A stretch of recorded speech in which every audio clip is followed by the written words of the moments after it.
মানুষ সরকারকে চাই।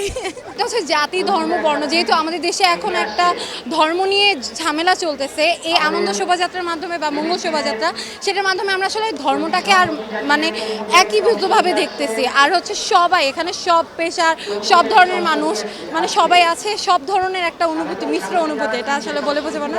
আর প্রচুর গরম। যাতে জীবনটা সুন্দরভাবে চলে, আগে যত রকমের মানে বাজে সিচুয়েশন দিয়ে আসছে, এরকম যাতে আর কোনো রকমের খারাপ কোনো পরিস্থিতিতে পড়া না লাগে। পহেলা বৈশাখটা অনেক ভালো কাটতিছে আগের তুলনায়, গত বছরের তুলনায় এবারের র্যালিটা অনেক মানে ভালো আর হচ্ছে সুসজ্জিত হয়েছে। আমরা অনেক ঘোরাঘুরি করেছি, আমাদের খুব ভালো লাগতেছে। ঘোরাঘুরি করেছি, অনেক খাওয়া দাওয়া করেছি আর র্যালি দেখেছি। নতুন বছরের প্রত্যাশা করি যত পজিটিভ সব কিছু আছে সব কিছু ছড়িয়ে যাক, সবার মাঝে আনন্দ হাসি খুশি ছড়িয়ে যাক, সবাই ভালো থাকুক সুস্থ থাকুক, এটাই প্রত্যাশা করি।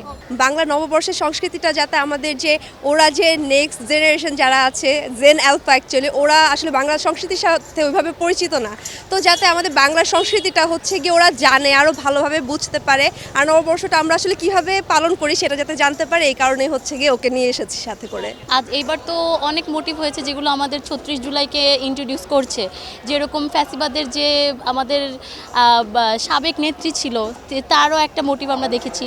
এগুলো তো আমাদের এই ছোট জেনারেশনদেরকে জানাইতেছে যে এই হচ্ছে দুর্নীতিগুলোকে আমাদের রোধ করতে হবে। এগুলোই হচ্ছে মেইন মোটিভ ছিল এইবারের নববর্ষের। এইটাই প্রত্যাশা করি যাতে একটা ভালো সরকার আসে। আর আমাদের যেই এখন চলতেছে ইউনূস, উনি তো খুবই ভালো করতেছেন, তাও মানে প্রত্যাশা এটাই যে আগামী যে জনগণ আছে তারা হচ্ছে একটা ভালো সরকার পাক আর একটা ভালো জেনারেশন গড়ে উঠুক।